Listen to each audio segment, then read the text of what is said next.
미주민주 참여 포럼의 최광철 대표님 모셨습니다. 안녕하세요. 안녕하세요, 김 부장님. 오래간만입니다.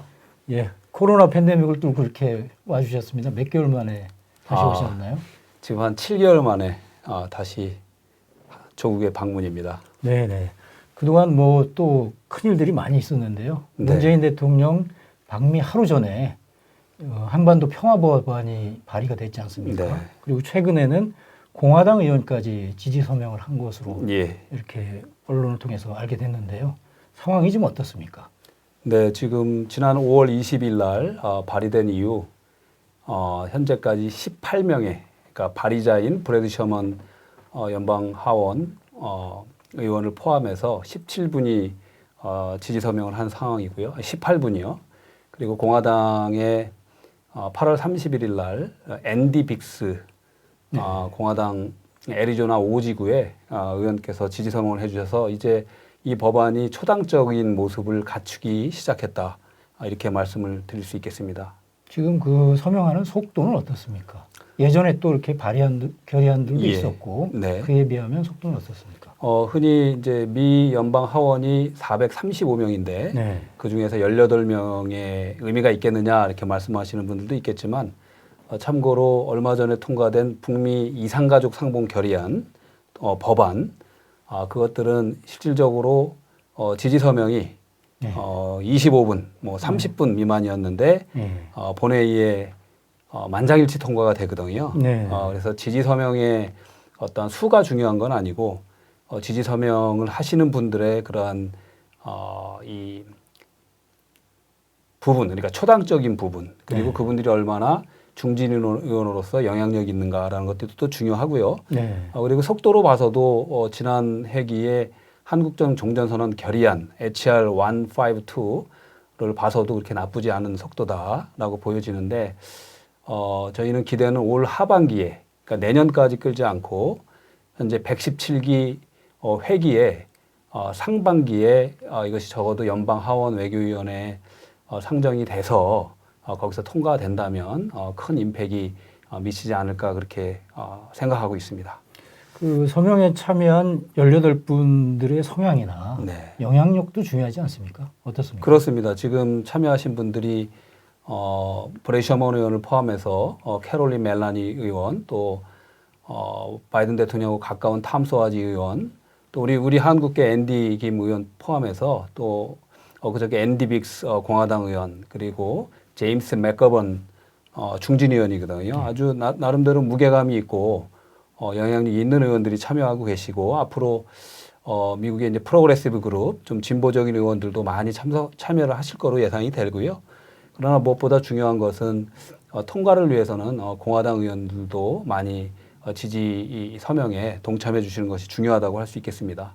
네. 자, 그렇다면 한반도 평화법안 네. HR 3446 네. 이 내용이 어떤 내용을 담고 있는지 일단 소개가 필요할 것 같습니다. 예.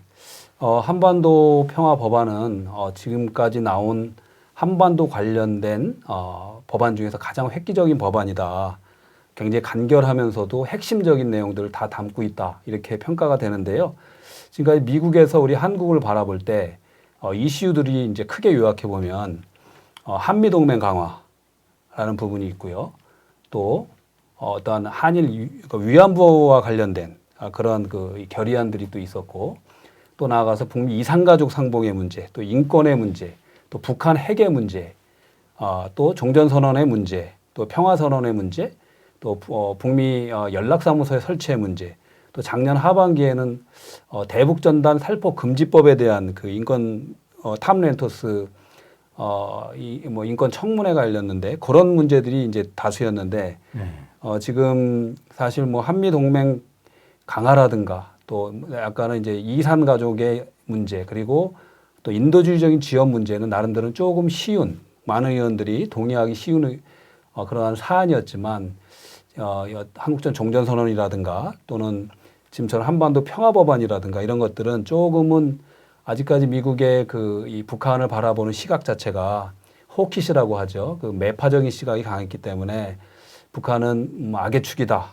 또 불량 국가다. 그래서 북한하고의 대화 자체를 터부시하는 그런 문화 때문에 쉽지 않았는데 이 한반도 평화 법안은 그거를 모든 것을 이렇게 좀 이렇게 포괄하는 법안이고요. 그 내용을 보시면 1차적으로 그 싱가포르 합의 정신 6.12 그 북미 싱가포르 합의 정신을 이제 그 바탕으로 하는데 거기에 이제 1번이 새로운 북미 관계 수립이지 않습니까? 네.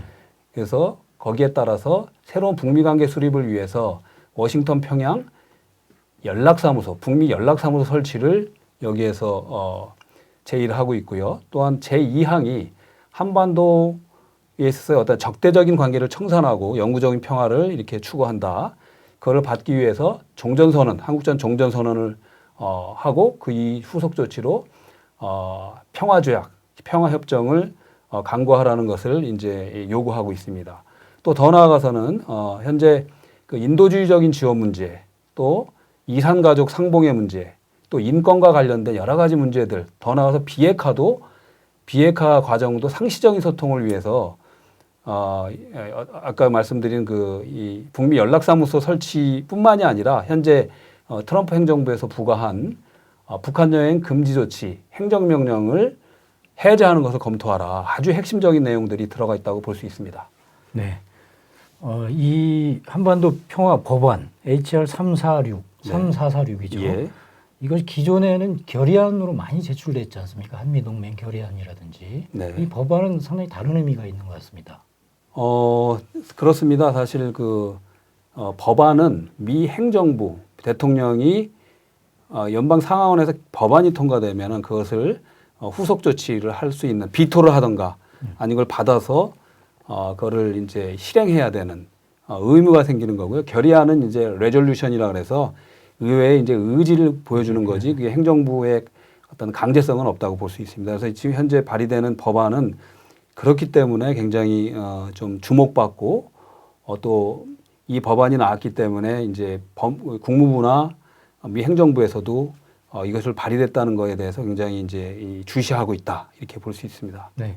예. 여기서 이제 굉장히 중요한 것은 그런 법안을 발의할 네. 발의한 분이 브래드 셔먼 민주당 네. 의원이신데요.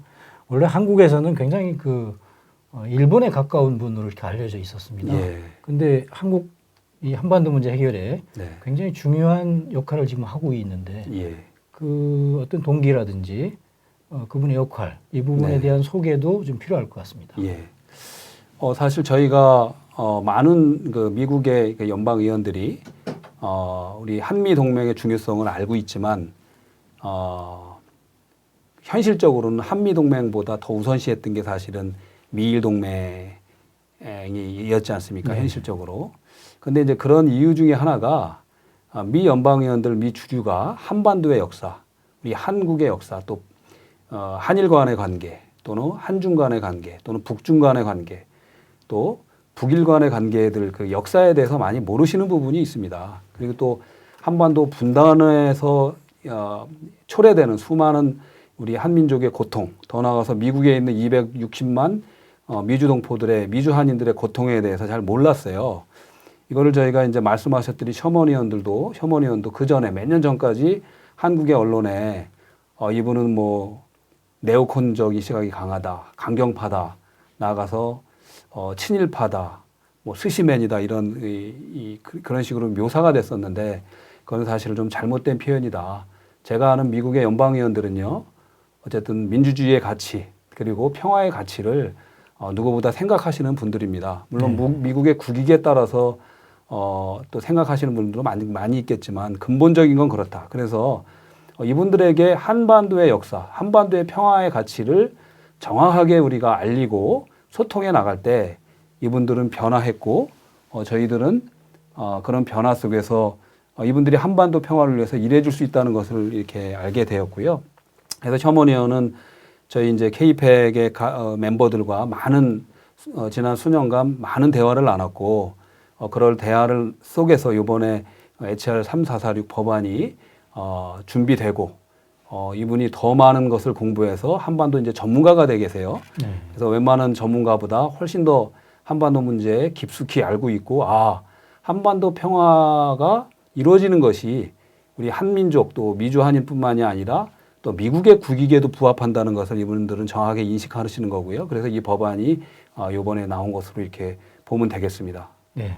그 브래드 셔먼 의원이 이런 역할을 하기까지는 재미 한인 유권자들의 역할 네. 이 부분들은 굉장히 컸다고 들었습니다. 네. 또 우리 미주민주 참여 포럼과 그다음에 최 대표님의 네. 역할도 굉장히 그 많은 역할을 하신 걸로 알고 있는데 그 부분에 대한 소개 좀 부탁드리겠습니다. 일단은 뭐 브래드 셔먼 의원과 한 20여 명의 연방 의원들과 저희가 많은 소통을 했고요. 앞으로 그 소통하는 폭과 깊이를 더 늘려나가야 된다고 보고요. 그거는 저희가 미국에 사는 당당한 시민권자죠. 그리고 또 당당한 유권자입니다. 미국의 하원 의원들, 연방 의원들은 그 유권자의 목소리를 듣습니다. 그래서 그 유권자들의 목소리로 전달하는 그런 노력을 기울였고요. 그것이 우리 미주 전역에 있는 800여 우리 케이팩 멤버들뿐만이 아니라 각 지역에 있는 미주 동포들 또 평화 단체들이 함께 노력해서 이런 결과들이 나오는 거고 이제 시작에 불과할 거라고 봅니다. 사실 우리가 오늘 그동안 몇 번씩 이제 언급을 했지만 에이펙이라는 그 유대인의 어떤 그 유권자 단체가 미국을 움직이고 또 미국의 대이스라엘 정책을 지지하고 이 토대가 되는 그런 역할을 했듯이 우리 미주 한인들이 우리가 미국에 있는 당당한 유권자로서 어떤 연방의원들과 관계와 소통을 해나갈 때 우리 정말로 진정한 한미동맹 속에서 우리 한국의 평화의 입장을 지지해주는 그런 의원들이 더 많이 생길 거다. 그렇게 믿고 있습니다. 네. 그런데 이제 이런 법안이 발의된 이후에 예. 이런 지적이나 여론이 좀 있었습니다. 과연 그게 하원에서 예. 통과될 가능성이 있느냐. 예. 어떻게 생각하십니까? 현재까지의 어떠한 인식, 대북 인식, 또 현재까지의 지금까지 벌어졌던 것을 보면은 불가능하다고 할 수 있죠. 네. 사실 그 질문을 5월 20일 날 셔먼 의원께서 오전에 법안 발의를 하신 이후에 오후에 저희가 이제 한국 특파원님들하고 그 화상 기자회견을 열었어요.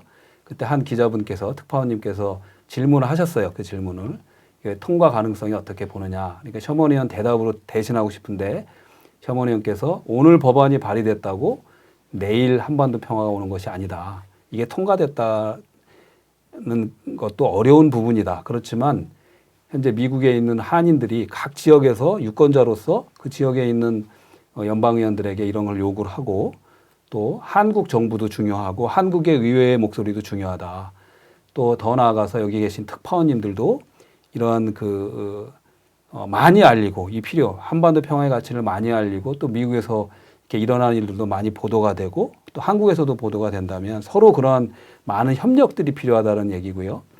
현재로서는 불가능하지만 저는 저번 회기에 한국전 종전선언 결의안보다 훨씬 더 많은 임팩을 이 법안이 가질 거라고 저는 믿고 있는 게 셔먼 의원께서 어쨌든 연방 하원 외교위원회 최고참이십니다. 그리고 이제 굉장히 전문가로서 알려져 있고요. 이분의 영향력과 또 같이 하시는 많은 분들이 더 많이 늘어나서 하원 외교위원회 이제 상정 통과, 마크업이라 그러는데 상정돼서 패스가 된다면 이거는 굉장히 큰 어떠한 또 임팩이 올 거다. 그렇게 보고 있습니다. 만약에 이번 회기에 통과가 안 되더라도 이 법안이 중요한 것은 그 주류에서 또 하원에서 한반도 평화의 가치에 어떠한 문제들이 있는지 평화 프로세스의 과정에서 어떤 문제가 있는지 또 이제 그 핵심적인 문제들을 교육하고 계몽하는 그러한 이 역할을 하고요. 그 셔먼 의원이 만약에 이번에 이게 뭐 117기 회기에서 안 되더라도 이거는 반복적으로 또 이제 발의가 될 것이기 때문에 미국에서의 그 한반도를 바라보는 눈은 좀 더 많이 틀려질 거다 이렇게 보고 있습니다. 네, 최근에 미국의 아프간 철군이라든지 네. 워낙 국제적 이슈가 많잖아요. 네. 이런 한반도 사안에 대해서 어떤 그 사안이 없을 경우에는 자꾸 잊혀지고 네. 물밑으로 내려가는 그런 경향이 예. 있는데 이제 한국 유권자라든지 언론이라든지 네. 시민단체라든지 네. 이런 쪽에서도 좀 목소리를 내줘야 네. 의회에서도 네. 미국에서도 우리 문제를 우리 스스로 풀려고 하지 않을 때 네. 그쪽에서 참 움직이기가 난감할 것 예. 같아요. 그 부분에 대해서는 어떻게 생각하십니까? 이번에 한국에 오니까 관심들이 많이 있던가요? 어떻습니까? 김 기수 부장님 정말 중요한 말씀을 해주셨는데요. 이 한반도 문제는 우리 민족이 당사자입니다. 물론 2017년 이후 어떤 고도화된 북한의 이제 핵과 미사일 어떤 이 개발로 인해서 미국이 이제 핵심적인 당사자, 그러니까 제재 국면에서 미국이 핵심적인 당사자로 개입돼 있지만 근본적인 문제, 이 분단에서 오는 모든 고통은 우리 한민족 모두가 받는 고통입니다. 기업도 받고요, 일반 국민도 받고요, 이산가족만 받는 게 아니라 또 우리 미래의 성장 동력도 없습니다. 우리는 섬나라보다도 못한 반도의 국가인데 섬나라보다도 못한 그런 입장에 있지 않습니까? 그래서 우리가 당사자고 우리가 주도해 나가야 되는 게 좋습니다. 미국은요, 그 문화가 에스크 하지 않으면 듣지 않습니다. 누군가가 에스크 하고 요구를 해야 돼요. 그런데 그래서 말씀드리고 싶은 게 브레 셔먼 의원께서 이 법안을 발의하셨는데 만약에 미국에 있는 동포들이나 또 우리들이나 목소리 하나도 내지 않고 또 한편으로는 한국에서도 아무런 목소리가 나오지 않는다면 이 미국의 연방의원들이 무엇 때문에 이거를 열심히 하는 동력이 생기겠습니까? 그래서 저도 부탁드리는 건데 미국에 있는 우리 동포들은 동포대로 역할을 해나가야 되고요. 이건 우리 자식들, 우리 후손들의 직결된 문제입니다. 한반도에서는 전쟁은 안 되고 평화적인 어떤 평화를 뚫기 위해서 분단이 빨리 극복되고 남북 교류와 남북미 경제 교류 협력이 돼야 된다는 것을 설파해 나가는 해고요. 또 국내에서는 제가 이제 한국이 대선 국면인데 제 대선 주자들께 좀 부탁드리고 싶은 것은 물론 한국의 여러 가지 이슈들 또 관심을 끄는 그런 이슈들이 있지만 그런 정치적인 이슈 외에도 장기적인 우리 한반도 평화 프로세스 성공을 위해서 대선 토론에 이 한반도 평화 프로세스, 평화 법안 이런 부분들이 반드시 논의가 돼야 되고 그것이 언론에서 나와줘서 또 미국으로 전달을 돼서 한국의 대선 후보들이 이 한반도 평화의 문제에 이렇게 많은 관심을 갖는가라는 것을 좀 이렇게 보여줬으면 좋겠고요. 그리고 한국의 국회에서도 종전선언 결의안 또는 이제 판문점 남북 정상회담의 어떤 결의안들 선언문에 대한 비준동의 부분에 대해서도 좀 적극적으로 나서서 한국에서 종전선언 결의안이 안 나오는데 어떻게 미국에서 이것이 통과되는 것이 힘을 받겠습니까? 그래서 그런 노력을 해 주시고요.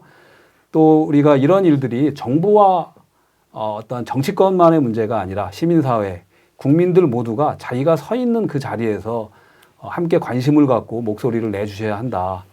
그래야지 우리 미주동포들도 이런 힘들을 같이 받아서 해나갈 수 있다. 그래야 미국 연방의원들도 그런 관심과 뜨거운 그 동참 속에 더 동력을 받아간다 이렇게 말씀을 좀 올리고 싶습니다. 네네. 한국에 와서 느끼셨겠지만 네. 지금 이제 그 대선 국면이라 네. 모든 걸 빨아들이는 그런 블랙홀 같은 상황이거든요. 예. 특히 이제 그래서 남북 문제라든지 평화라든지 이런 이슈들이 많이 이렇게 물밑으로 내려가는 그런 네. 특징이 있는 것 같습니다. 최근에 이제 이 한미 군사훈련과 관련해서 좀 쟁점이 되기도 했는데 어쨌든 중요한 그 시점인 것 같습니다. 예. 그래서 이런 위기를 적절히 관리해야 된다고 보는데 네. 그런 부분에 대해서는 어떤 의견을 갖고 계십니까? 예, 맞습니다. 사실은 말씀하셨듯이 대선 국면에다가 또 제가 볼 땐 사실 북한이 전략적인 내를 해준 것 같아요. 네. 아주 감사하고 그러나 더 전략적인 내를 해주셔야 합니다. 만약 이 메시지가 북한에 전달된다면 미사일이라든가 핵실험 안 해야 됩니다. 그렇게 되면 지금까지 쌓아놨던 조금의 움직임도 일거에 무너집니다. 그래서 감사한데 좀 더 전략적인 내를 지금 북한이 해야 될 때다. 근데 북한도 수많은 경제난과 식량난과 빠져 있지 않습니까? 사실 제재의 문제는 그 정권의 핵심을 고통스럽게 하는 게 아니라 그 제재 국가의 국민들을 고통스럽게 한다는 그러한 데이터들이 많이 나와 있지 않습니까? 이제는 미국도 이제 스냅박 방식이 충분히 있기 때문에 제재 해제를 반드시 고려해야 될 때다라는 말씀을 드리고요. 이틀 전인가요? 어젠가요? 중국에서도 이제 유엔에 북한의 제재 해제를 요청하고 있지 않습니까? 사실은 미국에서도 선제적으로 북한에 대한, 그러니까 중국이 먼저, 사실 중국의 협조 없이는 미국도 북한의 제재라는 그 정책을 강하게 효과적으로 할 수 없거든요. 이제 중국과 러시아가 만약에 이 제재 해제 부분을 느슨하게 한다면 미국은 할 수 있는 게 없는 거예요. 미국 당국자들에게도 말씀드리고 싶은 게 그걸 선제적으로 스냅백을 어떠한 그 조건으로 부분적인 제재 해제를 먼저 선언해야 된다라는 말씀을 드리고 싶고요. 또 미국의 입장에서도 지금 어쨌든 간에 이 아프가니스탄 탈레반 사건으로 현재 행정부가 출범하기 이제 몇 개월 지나지도 않았는데 현 정국에 대해서 부정적으로 바라보는 시각이 여론조사에서 60%가 넘습니다. 그리고 바이든 대통령의 지지율이 47%대 부정 지지율이 49%로 역전이 됐어요. 그리고 미국이 잘 가고 있느냐라는 질문에는 60%가 그렇지 않다라는 지금 굉장히 위기 상황입니다. 외교적으로. 사실 바이든 대통령도 그거를 획기적으로 돌파할 그런 기회는 오히려 이 대북 문제를 신속하게 해결하는 부분이 중요하다라는 말씀드리고 그것이 또한 미국의 어떤 그 중국의 과도한 팽창을 억제하려는 미국의 국가 전략과도 일치한다. 그런 말씀을 드리고 또 이것이 또 북한 문제가 또 이 미중 간의 긴장 관계를 해소시키면서 어떤 전 세계가 어떤 양국의 어떤 적대 관계로 흐르면서 그 긴장 속에서 어려움이 오지 않는 아주 부드러운 그런 이슈다라는 말씀을 올리고 싶습니다. 예, 화제를 좀 돌려보겠습니다. 예. 평화 공공회의에 대해서 대화를 좀 나눠보고 싶은데요. 예. 이번에 그 민주평통 미주지역 부의장에 선임이 되셨는데 그렇다면은 미주민주 유권자 단체인 미주민주 참여 포럼 네. 케이팩의 대표와 네. 또 미국 평통 미국을 대표하는 이 부의장과 어떻게 역할의 조화를 이룰 수 있는지 네. 그런 부분에 대해서도 좀 의견을 주시죠. 예, 아주 소중하고 또한 중요한 질문인데요. 네. 미주민주 참여 포럼은 순수한 한반도 평화를 위하는 유권자 단체이고요. 또 민주평통은 대한민국 헌법 92조에 적시된 헌법기구입니다. 그렇지만 이제 공통의 이제 가치가 있어요. 그거는 뭐냐면 평화를 위한다는 겁니다. 그래서 우리가 민주평통이라는 조직은 한반도 평화와 나아가서 통일을 위해서 그 가치와 를 위해서 여론을 수렴하고 또 그런 가치에 대해서 올바르게 동포들과 또 미국을 기준으로 따진다면은 미국의 주류 사회에 알리는 기능들을 해나가는 거거든요. 그리고 이제 미주민주 참여 포럼은 유권자 단체로서 우리의 목소리를 우리의 의견을 또 전달하고 요구하는 단체예요. 두 단체가 잘 협력한다면 서로 지킬 그 헌법기관으로서 지켜야 될 선을 지키고 또 이제 유권자 단체로서 할 수 있는 일을 해나가고 또한 민주평통 자문위원들이 이제 미국에 2,000명 정도 계세요. 그분들께서 자문위원이지만 또 한편으로는 미국의 순수한 유권자이기도 하고요. 또 후원자가 될 수 있는 거기 때문에 잘 시너지 효과를 발휘한다면 아주 큰 그 성과와 영향력을 발휘할 거라고 보고 장기적으로 사실은 케이팩 같은 유권자 조직이 커가야 합니다. 그래서 그게 에이펙 같은 조직이 돼야 되는데 에이펙은 돈의 힘이 아니라 에이펙은 그걸 구성하고 있는 사실은 그 구성원들을 보면 이스라엘이 다시 한번 말씀드리지만 이 한국보다 더 많이 분열되어 있는 보수 진보라는 이념 외에도 종교적인 색채, 뭐 가치관 또 뭐 여러 가지 차에서 굉장히 분열돼 있어서 성경에도 12지파가 나오잖아요. 심지어 너무나 많이 분열하고 싸워서 하나님께서 벌을 줘서 2000년 동안 나라를 잃게 했다고 말할 정도로 그렇지만 그 이스라엘인들이 미국에 있는 이스라엘인들이 하나의 가치 내 조국 이스라엘의 안보와 평화를 위해서는 똘똘 뭉치는 거거든요. 케이팩도 그렇게 가야 되고요. 그런 유권자 단체는 반드시 키워져야 하고 미주평통은 그 가운데서 여러 가지 핵심적인 교육과 계몽 또 그 헌법의 가치라는 것들을 알릴 수 있고 또 한편으로는 현장에서 미국을 예를 들면 미국에서 들려오는 많은 이야기들을 수렴해서 또 이 한국의 이 정책 결정자들에 알릴 수 있는 그런 좋은 시너지 효과를 발휘할 수 있다고 보입니다. 그래서 저는 바라건대는 평통의 자문위원님들뿐만이 아니라 우리 케이팩의 회원님들 모두가 양쪽에다 관심을 가지고 활동을 해주셨으면 좋겠다. 그리고 어떤 두 단체가 중요한 건 아니고 더 중요한 건 이제 한인회, 뭐 경제단체, 또 사회봉사단체, 커뮤니티 단체 모든 단체들이 한반도 평화를 위해서는 하나 돼서 일을 해야 된다라는 말씀을 드리고 아마 20기 민주평통도 모토가 한반도 평화 공공외교예요. 굉장히 중요해요. 그래서 그 부분에 대해서 좀 중점해서 다 같이 협력해서 좀 더 큰 시너지 효과를 낼 수 있도록 노력하려고 합니다. 네. 그동안 이제 진행되어 온 네. 케이펙 미주민주 참여 포럼의 어떤 성과와 향후에 이제 분기점에 온 것 같습니다. 예. 향후의 어떤 과제라든지 뭐 전망에 대해서 좀 소개해 주시죠. 예. 사실은 뭐 우리 김기수 부장님께서 분기점이라고 했는데요. 분기점이 아니라 사실 이만큼의 그 아직 시작일 뿐이에요. 이제 한 5년이 걸렸고요. 네. 이제 저도 이제 곧 대표를 놓아야 하고 놓고 싶은 마음이 굴뚝 같은데 네. 아직도 제가 해야 할 일들이 있다는 많은 이사님들과 또 회원분들이 계셔서 아직은 하고 있지만 더 큰 리더십, 열정과 실천력과 리더십을 가진 새로운 리더들이 나오셔야 합니다. 그래서 현재 K-팩은 미주 전역에 9개, 10개 정도 되는 이제 지부가 있고 이제 각 지역에 이제 회원은 다 있어요. 각 주마다. 이제 그것을 미국 50개 지부를 만들어야 합니다.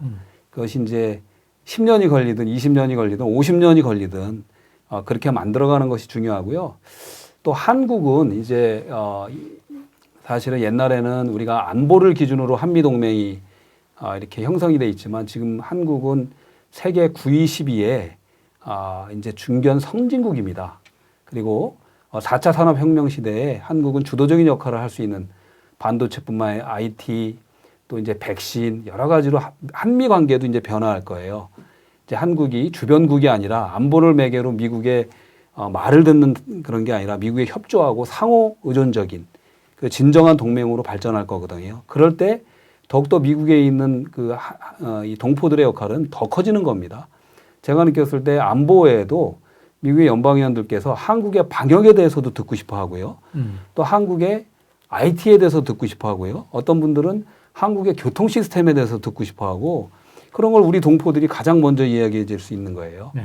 그래서 여러 다방면에서 우리가 어떤 소통 속에서 이뤄낼 역할은 많다. 그래서 K-팩이 정치단체가 아니라 보수진보를 넘는 초당적인 단체로 발전해서 진정으로 한미 간의 브리지 역할을 할 수 있는 그런 단체로 성장이 돼야 되고 많은 리더들이 각 지역별로 나와서 지금 현재 뭐 10개 정도의 지휘회가 50개로 발전하고 각 지역이 중심이 돼서 그 지역의 어떤 오피니언 리더들, 연방의원들과 소통해 나가면서 양국의 어떠한 중요한 다리 역할을 할 수 있는 그런 걸 계속 쌓아가려고 노력해야 된다고 믿습니다.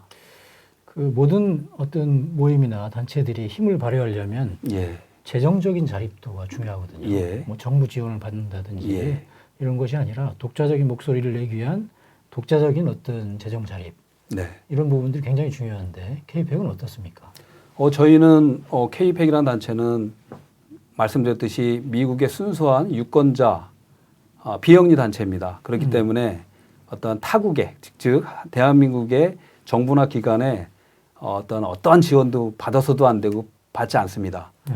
그리고 순수하게 저도 대표인데 저도 회비를 내고 이제 네. 도네이션을 내고요. 한국에 오실 때 어떻게 지원을 좀 받으셨나요? 아니요. 그런 거는 다 저희 사비로 이렇게 뭐 우리 저뿐만이 아니라 우리 K-팩의 임원 이사님들은 전부 다 봉사하는 거고요. 각계각층의 자기 직업을 갖고 다 유권자로서 후원자로서 일하는 거기 때문에 저희 K-팩은 이제 보수를 받는 분들은 없다. 그리고 이제 K-팩의 운영과 이제 저희가 포럼도 열고 또 강연회도 하고 또 여러 가지 그런 부분에 이제 비용을 쓰는데 그거는 저희가 이제 회비가 있고요. 또 이사분이 지금 27분 예. 그 이사 회비가 있고 또 그렇게 운영이 되고 또 어떠한 예를 들면 작년에 미의료진 마스크 보내기 운동이라든가 네. 또는 북한 동포 코비드 19 의료용품 보내기 운동 할 때 그런 건 이제 저희들이 별도로 또 도네이션을 하고요. 그리고 저희가 유권자로서 또 연방의원들한테는 개인적인 자격으로 그것도 K-팩의 자격은 안 되는 거예요. 네. 법적으로. 그래서 개인적인 자격으로 또 연방의원들을 후원하는 건 순수하게 다 개인적인 자격입니다. K-팩은 그 어느 곳에서도 지원을 받지는 않습니다. 예. 예. 알겠습니다. 좀 전에 이제 유권자 운동 네. 말씀하셨는데 이제 한국이 곧 대선이 오는데 네. 그 우리 미주 동포들이 어떤 현장에서 유권자 운동 중요하지만 조국의 이 유권자로서의 네. 역할 이 부분도 굉장히 중요한 것 같습니다. 네. 어떻습니까? 이 부분에 대해서 어떤 당부 말씀이나 혹은 어떤 의견이 있으면 말씀해 주시죠. 예. 정말 그 해외에 우리 760만 동포들이 있고요. 그 동포들 가운데 240만 정도가 그 대한민국의 유권자입니다. 저는 이렇게 말씀드리고 싶습니다. 한국의 국적을 갖고 있는 한국 국적자분들은 한국 정치에 반드시 참여해야 합니다. 그리고요, 타국 국적자, 즉 거주국의 국적을 갖고 계신 분들은 또 그 거주국에서 정치 참여를 해줘야 됩니다. 저는 이제 전에도 말씀드렸는데 저는 사실 이런 입장입니다. 만약에 내 조국을 진정으로 사랑한다면 국적을 포기해라. 그 말씀은 그 현지의 국적을 취득해서 그 현지의 정치에 참여해야 된다. 그래야지 그 현지의 정치인들 주류 사회가 대한민국의 이슈에 대해서 알고요. 대한민국의 중요한 아젠다에 대해서 힘을 실어주는 거거든요. 그것이 우리가 대한민국 내 조국을 위하고 우리 후손들을 위하는 거다라고 말씀을 드리는데 그럼 그러기 위해서 제가 대한민국 정부에다가 요구하는 게 그런 동포들에게 이중 국적을 허용을 하라라는 말씀을 드리는 건데요. 이슈는 뭐 굉장히 큰 어떠한 이 토론 이슈이기 때문에 다음에 말씀을 드리고요. 동포들은 현지 거주국에서 정치 참여하셔야 되고요. 투표 참여하셔야 되고요. 또 한국적을 갖고 계신 영주권자나 또 주재원이나 이런 분들은 또 반드시 한국 투표에 참여하셔야 됩니다. 아쉽게도 240만 유권자 중에서 재외동포 투표율이 굉장히 낮아요. 이게 월등하게 높아져야 됩니다. 그래야지 해외에 있는 동포들에 대한 관심을 한국 정부와 한국 국회가 갖습니다. 투표하지 않는 사람한테 미국도 그렇고 한국도 그렇고 그 어느 누가 그 정책을 그 사람들을 위해서 펼치겠습니까?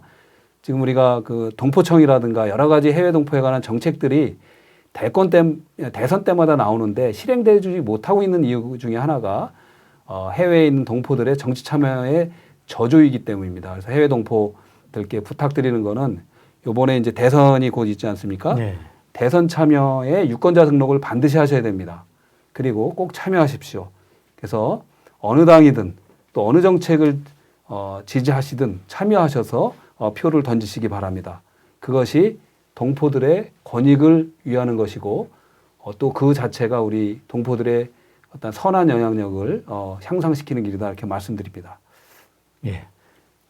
조금 부연 설명을 좀 부탁드리는데요. 네. 이 저출산이라든지 굉장히 네. 많은 우리 사회가 문제를 안고 있는데 재동포청이라든지 이런 것을 통해서 혹은 여러 가지 재동포의 어떤 인력들을 활용한다기보다는 참여시키는 예. 그런 문제가 굉장히 중요한 부분인 것 같습니다. 네. 예, 그 부분에 대해서도 아직까지 굉장히 절실하게 느끼지는 않는 것 같아요. 예. 어떻습니까? 맞습니다. 이건 또 다른 굉장히 큰 우리 한국의 리더들의 이제 생각하셔야 되는데요. 우리나라가 피크 찍었을 때 한 100만 명 정도 출산을 했나요? 예. 한 90 한 몇만 명 했지요. 그러다 지금 감소해서 1년 출산 인구가 25만 명, 23만까지 떨어졌나요? 굉장히 큰 문제입니다. 이거를 해결할 수 있는 방안이 아마 두 가지 정도가 있다고 이제 회자가 되는데요. 하나는 사실 우리가 해외 이민자 정책을 열어야 되는 그런 부분이 있죠. 그래서 우리가 이 인구 절벽을 해결해 나가는 방법 중에 하나가 그게 있고요. 또 하나는 또 이것도 해결할 수 있는 방법이 이 북한과의 이제 분단을 극복하는 겁니다. 네. 두 가지인데 또 해외 이민자들에 대한 정책을 바꾸는 것 외에도 가장 큰 게 아까 말씀드렸던 해외 동포들에 대한 이중국적, 복수국적 문제의 허용입니다. 이것이 우리의 인구 절벽을 해결해 나가는 부분이다. 라는 말씀을 드리고 또 가장 중요한 거는 저는 볼 때 그렇습니다. 한국의 지금 부동산 문제가 가장 큰 문제인데 네. 이 문제 있지 않습니까? 남북 화해 협력 교류하면 단박에 뚫립니다. 우리 DMZ 지역에 또는 뭐 개성 지역에 정말로 많은 투자가 이루어지고 인구가 분산되면 지금 현재 부동산 문제도 사실은 해결될 수 있다. 그래서 우리 민족 앞에 닥친 여러 가지 문제를 정말 해결할 수 있는 거는 분단 문제의 이제 극복이고요. 이제 아까 말씀하신 이제 여러 가지 인구 절벽 문제 이런 것들은 또한 해외 동포 정책을 통해서 또 이민자 정책을 통해서 개선할 수 있다라는 말씀을 드리고 싶습니다. 자, 그러면은 최 대표님이 늘 평화 공공외교에 대해서 말씀하시잖아요. 평화 공공외교를 실천하고 계신데 네. 이 외교란 말이죠. 예. 소위 거기다 앞에 또 붙여서 디아스포라 평화 예. 공화외교 예. 이렇게 늘 말씀하시는데 그 개념, 그다음에 네. 실천하는 과정에서 네. 느낀 점이라든지 네. 어떤 교훈 네. 이런 게 있으면 소개를 해주시죠. 예. 저희 대한민국이 이제 공공외교 원년을 선포한 지가 11년 차지 않습니까? 네. 사실 그리 길지 않은데 처음에 공공외교는 뭐 우리나라뿐만이 아니라 다른 나라에서도 공공외교 주체가 정부라고 생각을 했어요. 지금도 이제 일부는 그렇게 잘못 생각하고 계신 분이 있는데 그 단어적인 정의, 개념의 정의가 정부일지 몰라도 저희가 새롭게 주장하는 것이 우리 김기수 부장님 내일 신문에서 사실 이게 선도적으로 저희 KPEC과 함께 수년째 주장을 하고 있는데요. 신공공외교 중에서도 디아스포라 공공외교에 대해서 말씀드리는 겁니다. 그것은 어떤 뜻이냐면 이제 대한민국이 국격이 지금 정말 많이 향상됐어요. 우리 대한민국의 외교를 어떤 정부에다가만 짐을 지어서는 안 된다라는 말씀인데 이제는 외교 전선을 확대해야 되는 시점이고요. 또 그거는 곧 외교 외연의 확대이고요. 외교 외연의 확대라는 건 외교 주체의 확대입니다. 그래서 단순히 외교관만이 외교를 하는 것이 아니라 국민이 주체가 되고 국회의원도 주체가 되고 또 동포들이 주체가 되는데 저는 해외 동포로서 해외 동포의 760만은 그 해외에 잘 먹고 잘 살라고 뭐 경제적인 이유로만 이렇게 이민 간 분들이 아니라 이렇게 보셔야 됩니다. 해외에는 760만은 우리 대한민국의 이슈도 잘 알고 또 해외의 거주국의 정치, 경제, 사회, 문화, 제도를 다 이해하고 있는 소중한 외교 자산이라는 거예요. 저는 대한민국이 이제 그동안 뭐 100만 양병설 우리가 그 일곡이 선생의 그리고 10만 양성설인가요? 그리고 우리 군대도 정말 우리나라의 안보를 지켰지만 우리가 현재 이제 10위권 세계 10위권 이제 7위권 이렇게 지금 들어갈 때는 외교가 제일 중요한데 외교 역군 10만 양성을 해야 됩니다. 그걸 어디서 할 건가? 저는 동포들에 있다고 보고요. 그 동포들을 잘 훈련시키고 그거를 이제 정부에서 역할을 하고 또 이제 국회에도 역할을 하고 다 유기적인 협조 속에서 우리 한국에서는 국민들도 많이 참여를 하고 해외 동포 중에서도 760만 중에서도 아주 그 인재들이 많이 있거든요. 그런 인재들을 키우고 성장시켜서 여기에 이제 주인공으로 참여시켜야 한다. 그렇게 말씀드리고요. 이거의 근본은 뭐냐면 함께하는 힘이라는 겁니다. 외교도 이제 소수가 하는 게 아니라 함께하는 다중의 힘으로 할 때 그 어떤 커다란 이 성공의 물결이 다가올 수 있다. 물론 거기에 방향을 잡아줄 방향타는 필요하죠. 그것이 이제 정부가 또는 대한민국의 리더들이 또 해주셔야 될 그런 역할이다 이렇게 말씀드리겠습니다. 네, KPEC과 최 대표님에 대해서 이제 많이 알려졌어요, 한국에도. 예. 우리 김기수 부장님의 덕분과 내일신문에 많은 역할이 분들이 컸습니다. 많은데 예. 기대가 아주 큽니다. 네. 예, 그다음에 또 많은 박수와 어떤 마음으로부터의 어떤 후원을 보내고 있는데 모든 분들께 드리고 싶은 말씀이 있으면 네. 이 자리에서 한번 말씀해 주시죠. 네. 우리가 좀 전에도 말씀드렸듯이 함께하는 깨어있는 조직된 힘만이 우리 대한민국의 평화와 또 우리의 한반도의 평화, 안보, 또 프로스페리티 그 발전을 가져옵니다. 그래서 다들 먹고 살기 힘든 시대고 또 내 가족 챙기기 힘들지만 조금 더 우리의 생각을 더 크게 해서 우리 후손들을 위해서 내가 할 수 있는 일들이 또 뭐가 있을까라는 것들을 찾아보고 생각하고 참여하는 그런 우리 모두가 되면 좋겠다. 그래서 뭐 저도 사실 개인적으로는 회사를 운영하는 기업인입니다. 미국의 경영대학원 MBA 공부하러 갔다가 회사를 차리고 회사 일을 열심히 하다가 우리 대한민국을 위해서 또 저도 이제 미국의 시민권자입니다. 그래서 미국의 모험적 시민으로서 우리 대한민국과 어떠한 관계, 브리지 역할을 할 수 있을까를 고민하다가 이제 6년 전부터 이걸 고민했고 KPEC이라는 단체도 세웠는데요. 그랬듯이 사실 저 말고도 수많은 많은 선배들 또 지금 현재도 많은 분들이 다양한 생각으로 또 다양한 곳에서 일을 열심히 하고 계신데요. 우리 모두 그렇게 내가 할 수 있는 일을 찾아서 했으면 좋겠고요. 또 그런 힘들을 소통하면서 이렇게 함께 이렇게 엮어가고 묶어가는 노력들을 좀 했으면 좋겠다. 라는 말씀을 드립니다.